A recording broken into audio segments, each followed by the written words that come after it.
and just getting set up for the live here. All right, so let's get started. The happiness formula.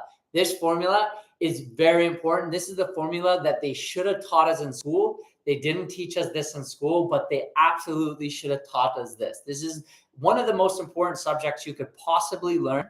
And today we're going to be covering that on the what's called the happiness formula. And there's actually a science to happiness. All right. And this is more so like for a Western culture. So the happiness formula is more so for a Western culture. And I'm just going to mirror this on, let's see here. Yes, that's correct. Okay, I got it on TikTok. All right. So they should have taught us this in school. All right. This is the stuff that you wish you would have known in school. They should have spent a lot of time on this. Okay. So I've traveled the world. I've traveled to multiple countries around the world. I've, had multiple businesses, now 10 years sober from cocaine and alcohol and 5 years sober from everything else. And I've studied this quite deeply. And this is a subject matter that is a very important subject matter to understand. And there's actually a formula to the good life, all right? This has been studied by multiple people across the world. You know, I've had multiple mentors, multiple business mentors, spiritual mentors, and I've seeked to understand this information. And this information is very, very powerful once you start to understand the formula of happiness. And this is where the rubber meets the road, okay? This is where the rubber meets the road on happiness, where you actually, as a Westerner, you can start to identify. Now, I wish I had this information at 18 years old, at 19 years old. If I had an understanding of this, I could direct and see the different categories that I need to be working on. And when you can identify those categories and those categories in your life, then you can start working on them. Now, look, there's about 9 categories. Okay. There's 3 categories and there's about 9 foundations that you're going to need to understand when it comes to happiness. And this is going to be the happiness formula. And if you can identify these things in your life, this is actually what's going to be able for you to get the life that you want to be living and ultimately the good life. So we're going to dive in to the happiness formula. And if you're in the live right now, I want to ask you, what do you think it is? Drop a comment in the chat right now. What do you think the key components is to happiness? What do you think adds to happiness here? I see someone says, Matthew, good times. Yes, absolutely. Good times absolutely are important for happiness. What else? What else do you see on the live chats here? Anyone else want to drop something in? What do you think the component to happiness? What do you think the actual formula? A good partner. They say, Matthew, a good partner. Yes, absolutely. A great partner is a key component to having happiness in your life. This is very important. So let's get into category number 1. Okay. Category number 1 is going to be under health. Okay. So health is an important aspect. Okay. So you can be a billionaire, right? I want to ask you right now, would you trade positions with a billionaire? But the billionaire couldn't get out of bed. And I don't think this is in like an either or world, but you got to consider, right? When we say money buys happiness, it's like, would you trade that position with a billionaire, right? A billionaire that couldn't get out of bed, right?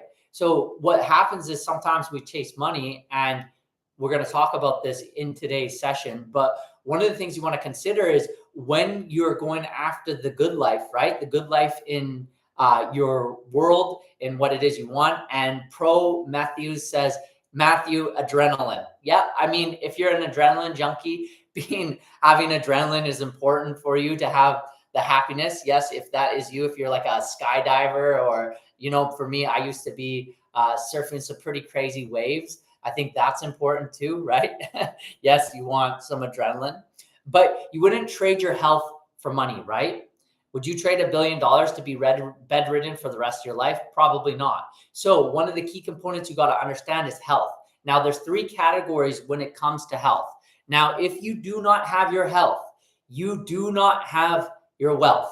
If you do not have your health, you do not have life, right? So health is very important. And we're going to break this down into 3 categories. So the first category you want to understand when it comes to health is you want to understand nutrition.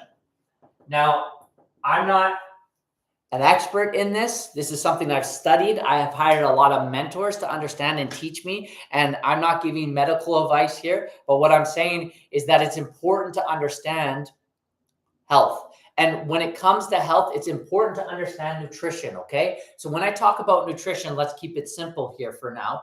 And I'm talking about your macros, right? So your distribution between protein, carbs, and fats.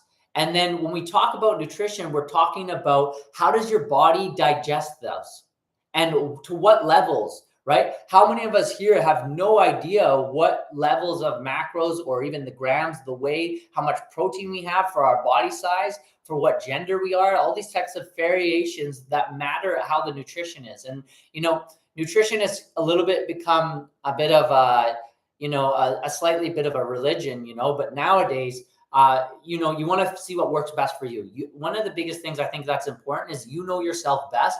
You know your body, right? But are you in tune with that? Are you in tune with how the food digests in your body? Next, are you aware of the supplements that you need to be taking in order to basically get that body that you're looking for, that health that you're looking for? What are the supplements that you need to be taking? What is it that you need to be taking in your body? So that's the first one, is nutrition. Understanding nutrition is very important. Next, under nutrition is essentially training. Okay. So now you need to understand, okay, think about your body like a vehicle, right? Like a car. You need to understand, how does your body operate, right? What fuel does your body run on? But then next, the other thing you need to consider is, what kind of movements does your car need to be? Like, what kind of movements does your body need to be moving in, right? So we need to understand some sort of resistant training, right? You need some sort of form of resistant training. You need some sort of cardiovascular workout, some sort of activity that will allow your heart rate to get up in a great way and in a healthy way.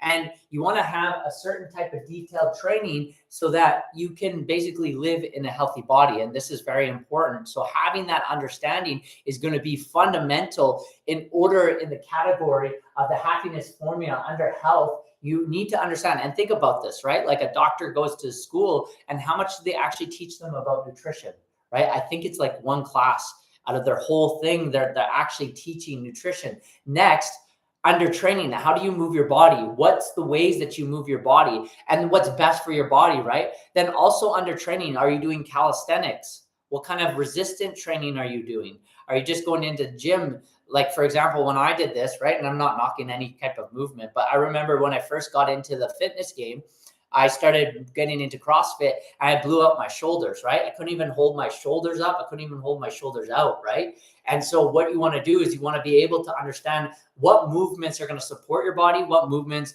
are going to be hard on your body. And if you are doing hard movements, the next is, how are you recovering? So recovery is really important. Recovery. Okay. It's very important to understand recovery, right? Are you actively stretching, right? What are the ways that you're recovering? How are you actively stretching your body out? Are you rolling your body out? What are the ways that you're taking care of your body once your body has gone into basically, you've broken down the muscles in your body through strength training, and now you need to go into recovery. That's also like cold baths, right? That's also sauna, steam rooms, these types of things. But most importantly, this is sleep. So sleep is so fundamental to your health. Sleep is very fundamental to your health, and you definitely need to understand that category. Now, there's a lot to unpack here, right? By the way, this is something that we could look at for, multiple times in our life. That this right now, what I'm teaching you, this could be like a 12-hour course, right? Just on this happiness formula. Obviously, I only got a little bit of time here today and what I'm sharing, but this is very important to understand that under the category of health, you want to understand your nutrition. What kind of foods are you putting in your body? Next, you want to understand training. What kind of training are you doing? Are you doing resistant training? Are you doing full body workouts? What kind of training schedule is your body on? Also primal movements, right? Primal movements is very important. I mean, depending on how you do, but do you want to be stuck in your body, right? What kind of movements are you going to do? And by the way, a heads up, it's one of the biggest decisions you're going to make on this planet is there's actually 4 big decisions that you're going to make. Okay. And we won't cover them in depth right now, but I want you to understand them. There's 4 decisions that you're going to make that are going to be massive in your life. And if you get them wrong, it's going to be really difficult. And number 4 is who you choose to take health advice from. Okay? So, advice. The 4th decision, the 4th biggest decision you're going to make in your life is who you choose to take health advice from. If you get that one wrong, it's going to be very difficult to live a good life. And look, if you're training correctly or you take a health advice from the wrong person, it's going to lead down the line how your body's going to experience reality. And this is very important to understand. The 3rd biggest decision you'll make as a man, especially as a man, this is who we're talking about. The 3rd biggest decision you're going to make is where you choose to live, okay?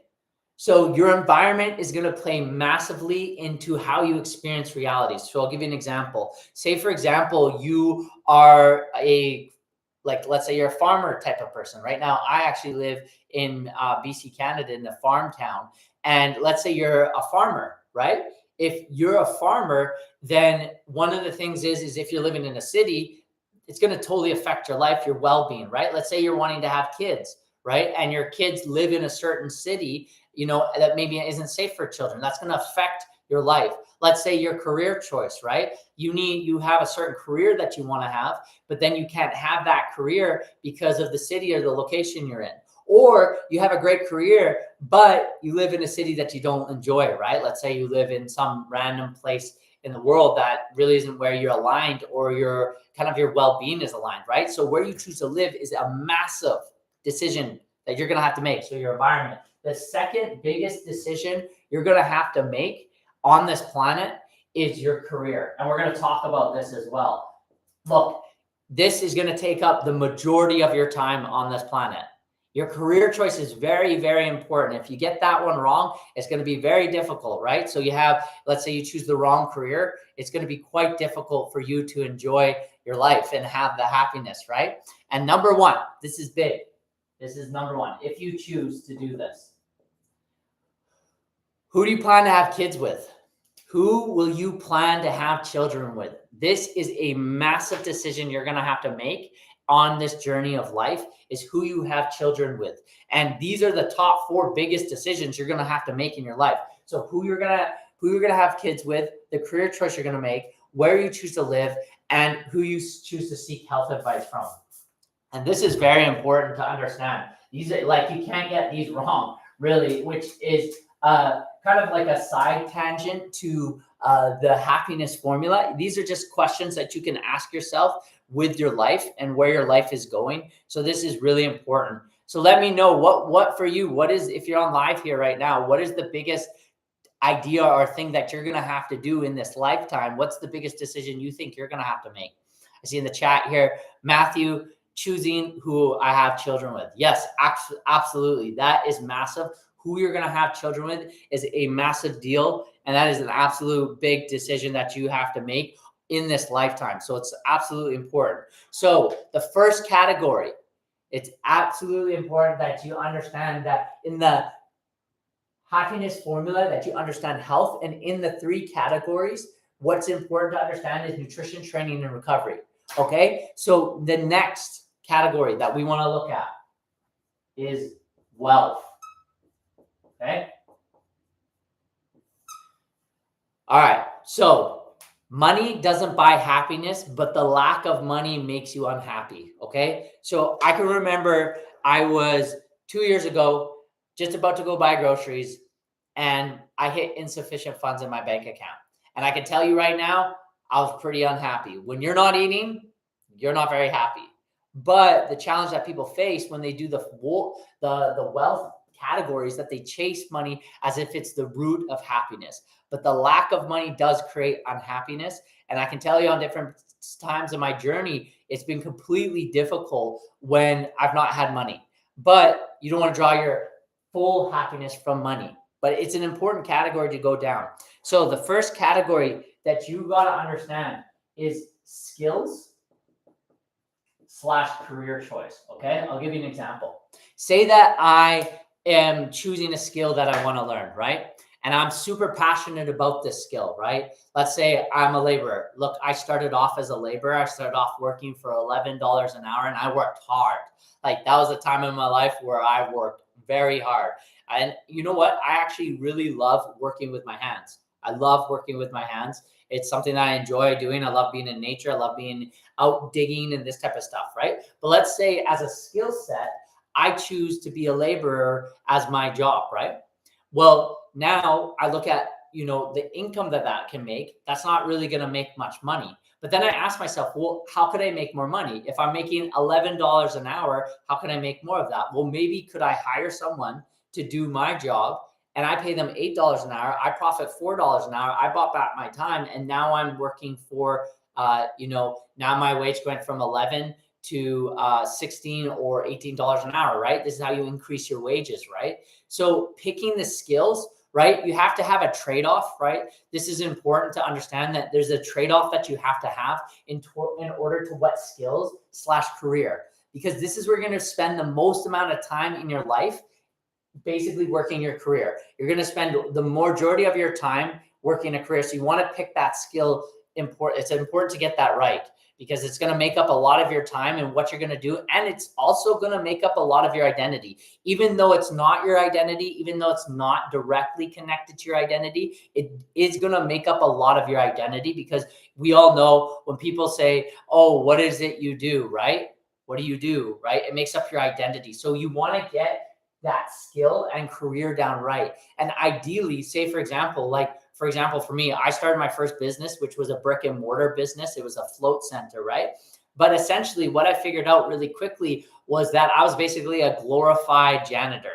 I was constantly washing the tanks, which I love, by the way, but I did the numbers and I realized, hey, this isn't going to make me much money long-term. And I've basically become a janitor. I would have been better off being a volunteer at this place, and then from there, be a volunteer and then work another job. So what I understood from that was like, okay, I'm passionate about floating and sensory deprivation tank and meditating, but to make a business out of that at the time, with my current level of understanding of business, it wasn't really good.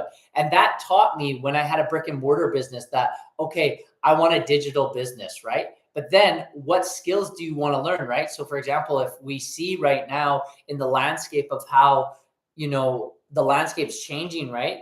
Almost white collar jobs are going to be starting to be replaced, right? Your copywriter, these types of things. But here's the thing. You will not be replaced by AI, but you're going to be replaced by someone that knows how to use AI. So you want to understand, okay, what are some high leverage skills that I can develop that will allow me to basically develop my career and that I can add value to the marketplace. Okay. What's a high leverage skill that I can add to the marketplace that in exchange, I can basically charge some high dollars, right? And the thesis ideally is, we want to work less, right? The thesis is, how do we work less, right? Earn more, enjoy life, right? Ideally, that's the formula that we're looking for in terms of what we're working towards, right? So when we're going on the formula, how can we get paid a lot for doing little and earning and enjoying it at the same time? Now, that is an advanced thing. That's something that would take a long time for us to talk about today.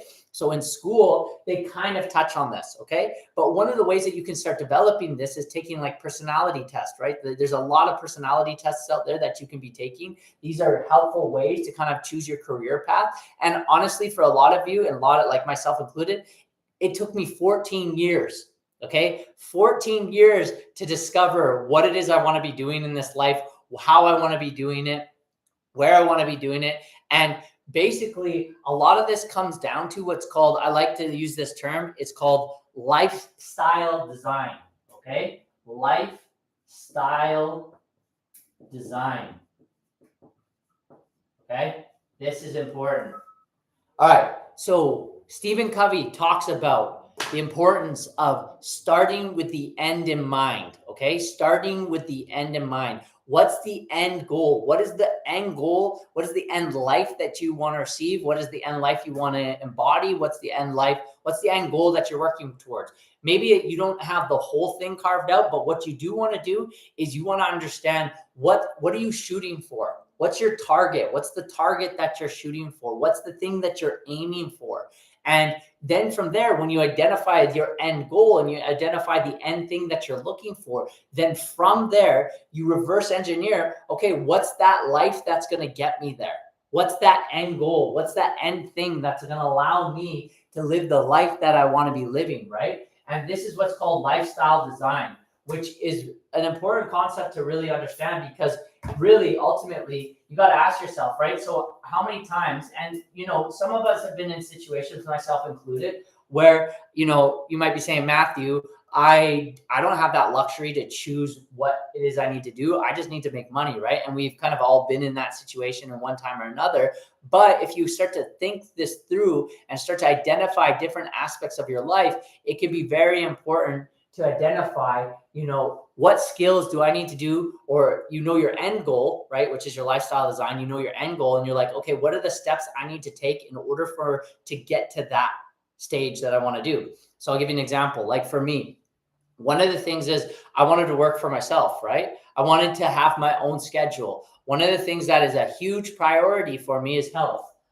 It's a huge priority in my life, right? So when you have this priority in your life, I ask myself, I'm like, okay, what's the end goal? How do I prioritize my time? How do I get my time back? Well, I got to work for myself. Another thing that I love and enjoy is coaching. Okay, how do I start up a coaching business? Because that fits my lifestyle. And then what kind of clients do I want to work with? What kind of services do I want to do? What kind of people do I want to help? And then now this new element, right, of being a speaker, it's like, okay, well, let me jump on lives. I'll jump on lives and now I can practice my material. So this is part of reverse engineering your ideal life, and then asking yourself, what's the vehicle that's going to get me there? And then when you identify that vehicle, that's going to help you get to that next stage for identifying, okay, what's the next step? So then from there, we got to work on what's called our active income, okay? So we got to work on our active income. This is important, right? What is the active income? So say I'm passionate about being a laborer, right? I like to work with my hands, but I'm limited to the hours I can work. Well, I'm limited to the amount of active income that I can make, right? So ideally, what starts to happen is you increase your skills and then you'll increase your dollars. So when you increase your skill sets, you will increase your dollars. And the skill set is basically how difficult is it to do what you're doing, right? And how many people can do it. And when you understand that, and you understand, okay, if I pick a difficult skill, that means I'm going to get rewarded for money. Now, ideally, that difficult skill, and this is important to understand, that difficult skill that you have is something ideally that you have what's called an unfair advantage. You want to pick a difficult skill that you have an unfair advantage in. What's something that is so natural to you, something that's so easy for you to do, where other people have such a challenge doing this, right? Where can you get that unfair advantage? And when you can find that unfair advantage, and that it's something like my mentor would always talk to me, like, what's your exhale? What's something that's so easy for you to do that other people find really challenging? That is your exhale. Well, then from there, try to increase that skill set, right? And try to find skills in the business place or in the marketplace where that are difficult. So a way to identify this, right? Like if you look at the billionaires Fortune 500 list, basically at the top of the list, all those people started off in door-to-door sales or direct sales or phone sales, this type of stuff, because that's a difficult job to do. And you have to be able to basically close. And you look at all of them at the Fortune 500 list, they're all marketers. They've all studied marketing at a very high level, right? And then if you understand marketing and sales at a very high level, now you move to picking your product, boom, you're making quite a great money. So this is something that you want to focus on, is your active income under the category of wealth. And by the way, this is rubber meets the road information in terms of happiness. These are the theses that you're going to want to go down on this journey of the happiness formula is you're going to want to understand the health, you're going to want to understand the wealth. Next, the next key to acquiring wealth is passive income, okay? So you want to have a passive income and you want to have an active income. Now, when you are spending your time, you want to distribute your time in terms of 60% active. So you want to have 60% of your income coming from an active income. You want 30% of your income coming from passive, and 10% you want to be taking high risks.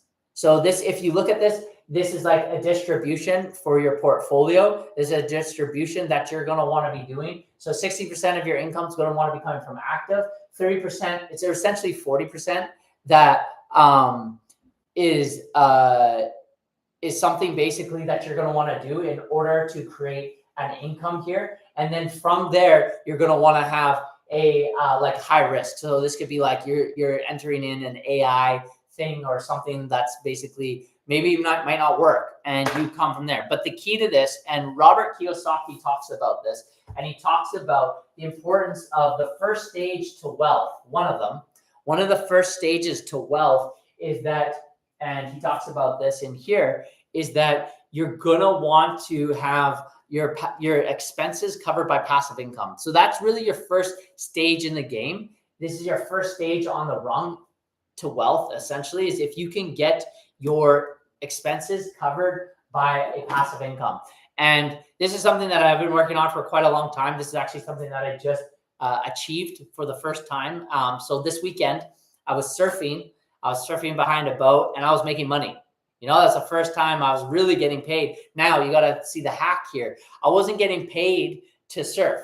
No, that wasn't the hack. No, I was getting paid to surf. That means I was getting paid while surfing.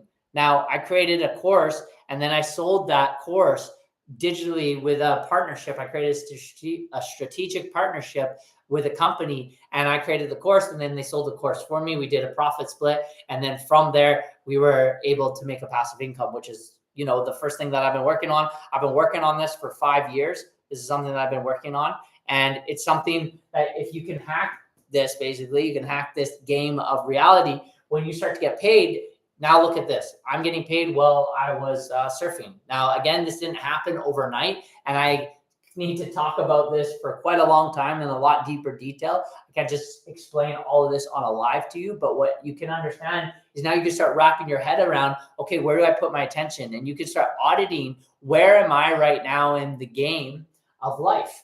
Where am I? Whereabouts am I in the game of life, right? So now we're going to move to the third category.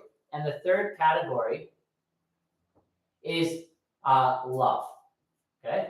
So the third category is love. So the first category we have in the happiness formula is health. The second category we have is wealth. And then the third category is love, all right? And arguably, this should most likely be the first.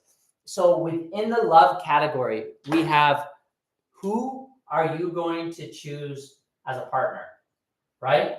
This is going to make up a massive, if you plan to have any sort of family life in your life and you want any sort of happiness, your partner is going to directly affect how you're going to experience happiness, right? You choose the wrong partner and you don't get this right, it is not good. So right now, what I do is I help men understand what partner to choose in the game of life. This is something that I do, and I chose to do as a career, as an active thing, as one of the things that I'm doing is I'm helping men basically get into a long-term relationship and how to identify that ideal partner. And once you identify that ideal partner, you want to make sure you're choosing the right person. So one of the key things that you're going to need when you're choosing which partner you want to have in your life is you got to understand what's called psychometrics. And I'll write that here. You're going to have to understand psychometrics. And when you understand psychometrics, basically what psychometrics is the ability to read people. You have the skills to read people. So I want to ask you right now, like, let's say you're even wanting to be a business partner, you're a boss or your employee, or even picking the right boss, right? Say you go and interview and you're able to scan, kind of understand the people who you're hiring or who's hiring you. This is important, especially when it comes to picking your partner, right? You want to understand psychometrics. So the way that psychometrics was explained to me was psychometrics isn't just a way you can use what's called like the Myers-Briggs. Like that's one of them, right? You can take the dark triad test. You can get someone taking the dark triad. I like this one called Life Compass. But basically the way that it was explained to me was a psychometric test, like a Myers-Briggs, isn't just going to solve it. It's not like, oh, this person just takes a psychometric test and then boom, you're good to go. No, one of the things that you got to do is basically the way the psychometric test works is that let's say you have a broken bone right here in your body. The psychometric test, what it's going to do is it's like taking a scan and scanning over the broken bone, and it's going to locate the broken bone for you. But from there, what you're going to do is you're going to understand, okay, there's the broken bone. Now what I got to do is I got to go get a surgeon to go after and look after it. And this is what psychometric testing does. So Myers-Briggs is one of many tests that you can take that understand psychometrics, understand personality types, right? Because there's more than 16 personality types, and then we can't all be categorized. But what it can do is it can start to help you read people. And this is an important skill, especially when you're going to be choosing what partner you're going to want to have long-term, right? And like we talked about earlier, is that if you understand, the most important decision you will make on this lifetime, if you choose to do this with someone, is to have children with someone, this is the biggest decision you'll make in your entire life. So it's important to get this right. You're going to really want to get this right, is who you choose to have a relationship with. Now, the next category, now this is something that you have control over, but you also don't have control over, is family, okay? Your family will directly affect your happiness. Your family will directly affect your happiness. Now, for yourself, so for example, you're born, your blood, your DNA family, that's something that you can't choose. That's something that you're born with, and that's something that you just have to deal with. So if you're someone like me that I basically wasn't brought up I wasn't a bad upbringing, but I was in a great upbringing, then you're going to have to probably do some healing. You're going to have to heal through some of these traumas, some of these things within your family. You're going to have to heal through them. And then from there, if you want to do like what's called family constellations, or you want to do ancestral work, or you want to do what's called inner child healing, all of this stuff is very powerful in order for you to heal through your family relationships. If you don't have, let's say, the most aligned family with who you are in your family and values. And this is across the world. You'll see this all over. Different cultures have different challenges with their family. And you're going to want to spend some time with this one. And this is an area of my life that has been really actually challenging for me for quite a long time. And I've worked through a lot of the things that I've had with my family and working through them constantly. And this is always a constant thing that you're doing. And also, you got to think about the family you're creating after you as well. So like who you choose to have partner with, then the kids that you have and the kids that they have, this is all important to understand. And the final category that you're going to want to understand in the happiness formula is your friends / community. Okay? Aristotle said that